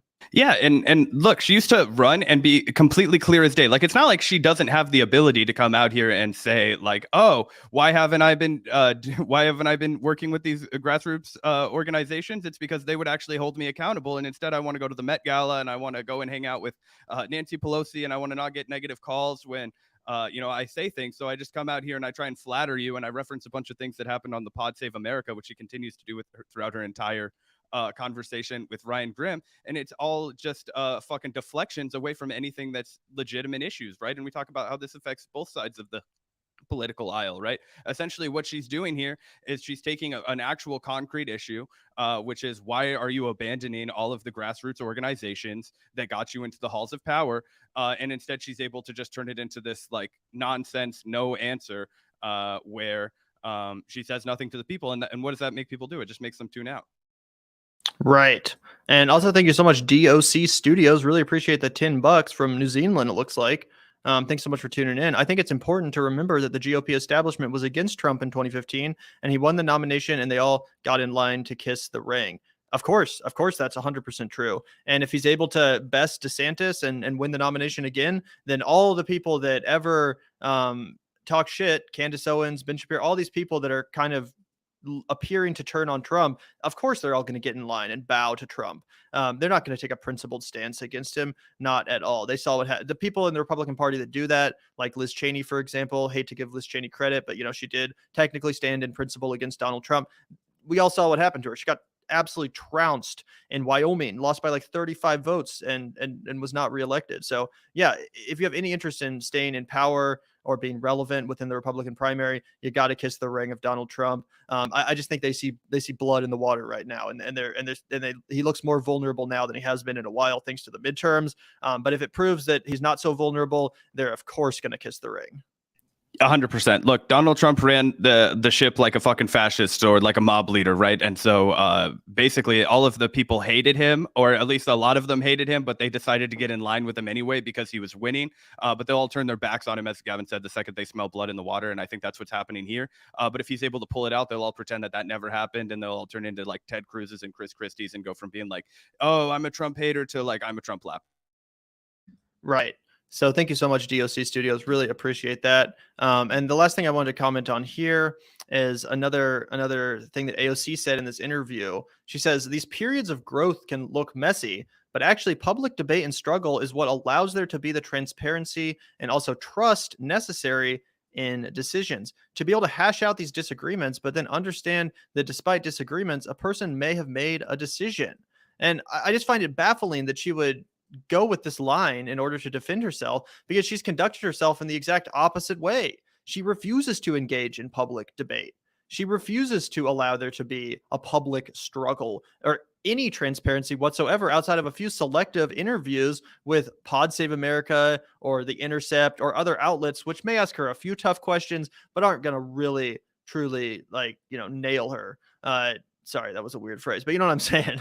That aren't going to really take the kids' gloves off. And I think Ryan Grimm did a really good job here with this interview, asking her those tough questions. I'm not trying to say that he didn't, but still, she's not going on independent left-wing media. She's not going on the platforms that helped get her elected in the first place, that helped fuel the Bernie Sanders political revolution and all the momentum behind that. She's not engaging with those platforms exactly because of the fact that she doesn't want to engage with accountability, exactly because of the fact that she doesn't want to be transparent and take tough questions from those outlets. So to say we just need to hash out disagreements, you don't do that. When people criticize you for making strategic miscalculations, you don't hash out the disagreement, and you don't even apparently try to understand the disagreements people might have with you. You just smear your critics and act like it's my way or the highway, and that I'm not accountable to the movement that got me elected. Yeah, 100%. And I think that the other thing that I noticed throughout this entire exchange that she did with Ryan Grimm, and again, there's a great clip that he released for Counterpoints where she was talking about the Ukraine letter. And all of this kind of just reveals, like, one, it gives me a headache whenever I have to read this out loud. It's a little easier if it just like comes out of somebody's voice and you like can kind of follow him. But like just like the way that she talks, it just gives you a massive fucking migraine to try and follow along with what she's saying. And I just keep coming back to the fact that like she just constantly wants to present like the progressives as if they're like these Obama style Democrats, right? Like she's talking about, oh, we've made gains up and down the ballot. It's like, what are you talking about? Like what gains have the progressives made? You just got slapped around in Congress for putting up some mild criticism about how we're not putting forward diplomacy. And when they directly asked you about it, you just kind of said, well, blah, blah, blah. I understand both sides of this. Like, the people in Ukraine and those Ukrainian generals, like they still need a lot of our money and stuff. But like, I understand that like peace is good and stuff. And it's just like, what are you talking about? Like, no, you are the progressive in Congress. It is not a win for us when Joe Biden just does better. Remember how you used to say shit like Joe Biden and I shouldn't even be in the same political party? And then over time, like any victory from the Democrats becomes like a progressive win. And it just feels like you're in this weird meat grinder where reality is different. And I don't know. It gives me a headache reading this and trying to decipher. Yeah, once again, AOC gives a complete word salad, refuses to take any accountability, refuses to accept that, yeah, some of the criticisms about you are actually good faith. And the reason why people are calling you a sellout is because in many ways you have sold out. And that's not to say she's as bad as, the worst corporate Democrats and obviously Republicans. I'm not saying that.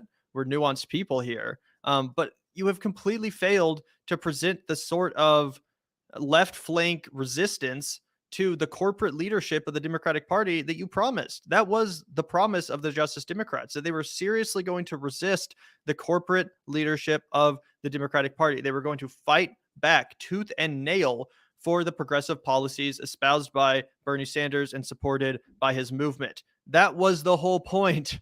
If you're not going to do that, then we wouldn't have bothered fucking electing you. Like, I'm serious. No one would have bothered fucking electing you if they didn't think you were actually going to represent change. If they didn't actually think you were going to represent the likes of Nancy Pelosi. Or sorry, if they didn't think you were actually going to resist the likes of Nancy Pelosi. That was the whole point. No one cares about you as a person and your inspirational feel-good story and all of your bullshit, claims of victimhood that you like to talk about constantly. No one cares about any of that. It was always about the movement and the movement's goals. And you've done little, if anything, to make those goals more obtainable or to advance the pursuit of those goals in the halls of Congress through electoralism. You have gone along to get along. You have tucked your tail in between your legs and allowed Nancy Pelosi and the corporate Democrats to slap you around, to embarrass you, to scorn you and mock you publicly, and then only to defend them and do damage control for the party that so clearly is dead set against your goals. Anyway, pretty pathetic answers if you ask me. Good job to Ryan Grimm for asking her these questions. I think he did ask some really good questions, and I definitely urge you guys to check out this whole interview. It reads like fucking mashed potato mush. Like there's nothing of substance here. She's not a strong communicator. It's honestly kind of hard to believe that she even got elected in the first place when you see what her rhetorical and political skills have been reduced down to now that she actually is in power, because they're basically non-existent. She stands for nothing. She doesn't have a compelling message. She doesn't present a compelling agenda. She doesn't push back against the unpopular corporate leadership of her own party. She's just very, very ineffective and weak.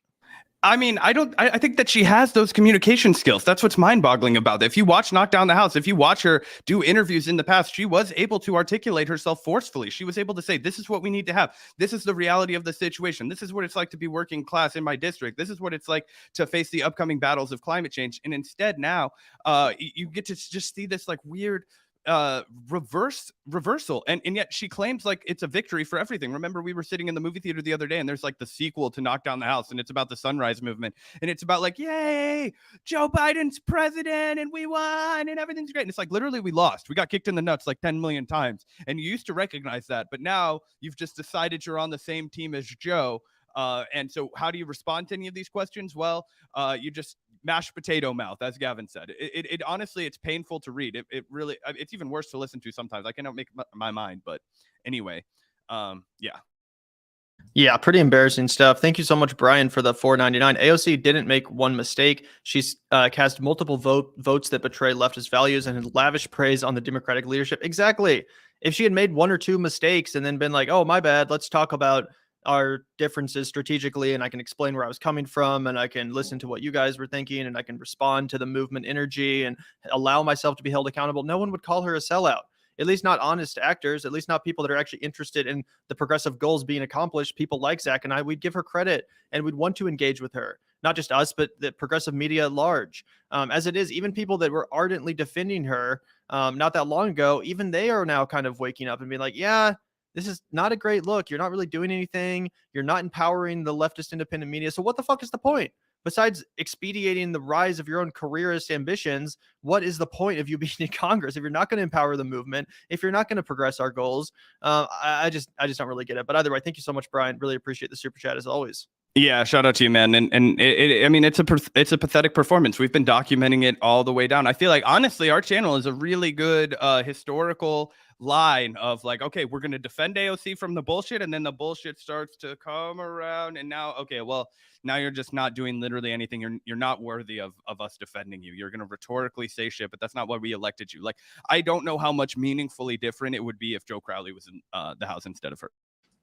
Straight up. That's the unfortunate reality. And thank you also to Blues Guy for the $5. If you are on the left and firmly believe in your policies, you should be willing to go on any media to defend your opinions like you guys do. Yeah, I mean, thank you. I appreciate the compliment. And yeah, I don't see what she's afraid of. Even Ro Khanna will go on like, random janky ass YouTube shows and be like, hey, what's up? Let's talk policy. Like, let me defend myself from your criticisms. Let me explain my strategic thought process. And we give him credit for that. Even though I massively disagree with the guy, at least he's willing to defend the way he thinks. And at least he actually thinks about his strategy. Clearly AOC doesn't, because whenever she's asked a tough question, she turns into a word salad maker. It's crazy. But yeah, thank you so much to Blues Guy. It's really a shame that she doesn't take that approach.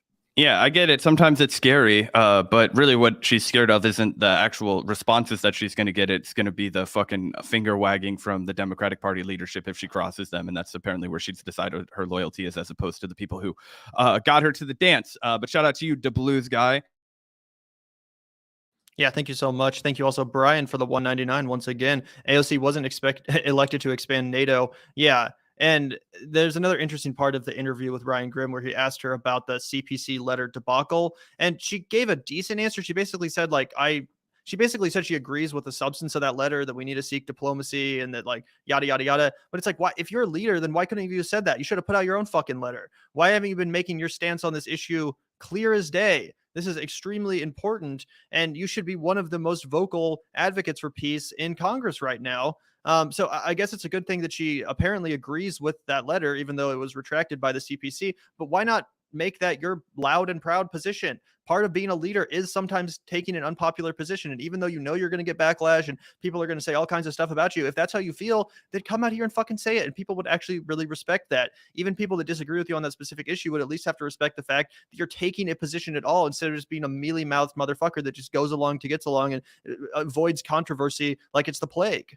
Yeah, and I just think it's also the fact that she's cultivated a following of people who are, much more MSNBC liberal than the people that she originally cultivated her following, which were diehard progressives. And so, she doesn't want to alienate the people who actually have the money to make her life nice. But anyway, shout out to you, Brian.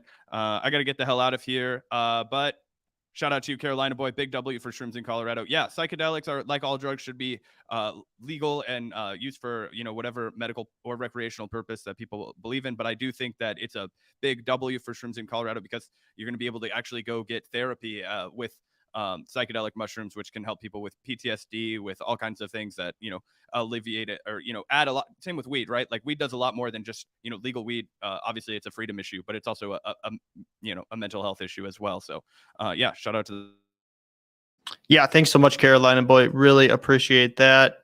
And I guess we're getting out of here. So a huge shout out to the Patreon community. I'll throw that up on screen.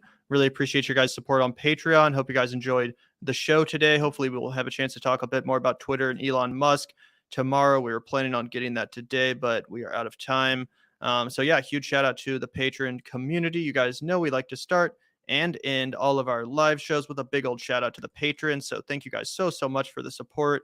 As I always say, we would not be able to do the show without your guys' support. It makes our show possible. If you enjoy our content and perspective, it really truly does help. Every dollar really counts. So thank you so much to the patrons. You guys can hit the link in the description if you're interested in supporting the show and becoming a member of our Patreon community. You also get access to our Discord. You get to ask us questions of any length in our monthly Q&As, which is a cool benefit. And of course, you get your name up here on the shout out screen. So those are the benefits we offer our patrons. And, we just like to sincerely thank them at the beginning and end of all of our live streams for making this show possible. So thank you so much to the patrons, and thank you everyone for tuning in. Really appreciate if you guys would hit that like button on your way out, hit that subscribe button if you haven't already, and the notification bell so you don't miss our next live stream, which should hopefully be tomorrow. Either way, thank you guys so much for tuning in. We'll see you next time. Yeah, we'll see you guys tomorrow. Peace out, everybody.